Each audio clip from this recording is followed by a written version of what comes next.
Hello friends, আমি আজকে একটা চটজলদি একটা টেস্টি জলখাবার ব্রেকফাস্টের একটা রেসিপি নিয়ে এসেছি।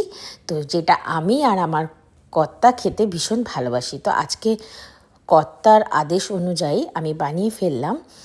যেহেতু বাড়িতে কারি পাতা ছিল তাই আমি বানিয়ে ফেললাম ব্রেড উপমা, পাউরুটির উপমা।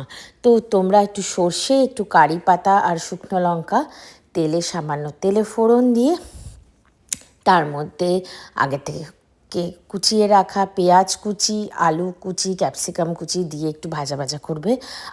আলুটা আমি খেতে ভালোবাসি তাই আমি অ্যাড করেছি। আলুটা অপশনাল, তোমরা যদি আলু খেতে চাও অ্যাড করতে পারো, অরএলস তোমরা যেই ভেজিটেবলস খেতে ভালোবাসো সেটা অ্যাড করতে পারো। সেটা ফুলকপি ছোটো ছোটো করে কেটে হোক বা বিনস, গাজর। আমি বিনস, গাজর, কড়াইশুঁটিও অ্যাড করেছি। এখানে আমেরিকাতে আমরা ফ্রোজেনটা ইউজ করি, ফ্রোজেন প্যাকেট পাওয়া যায়, তো ফ্রোজেন প্যাকেটটাই আমি এখানে ইউজ করেছি যাতে জলদি হয়ে যায়। তো সবজিটা তোমাদের ইচ্ছা মতো দিয়ে একটু অ্যাড করে যখন এগুলো সব ভাজা ভাজা হয়ে যাবে তখন আমি একটু নুন, হলুদ, সামান্য একটু একটা পিঞ্চ কালারের জন্য কাশ্মীরি লঙ্কার গুঁড়ো অ্যাড করেছি।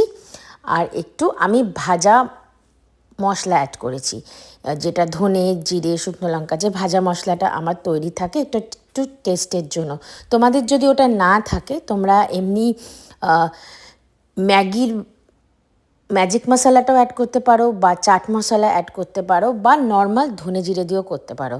দিয়ে খুব বেশ একটু চটপটা খেতে হয়। একটু টমেটো সস দিতে কিন্তু অবশ্যই ভুলো না। তারপরে ডিম কুচি দিয়ে এই যে রেডি।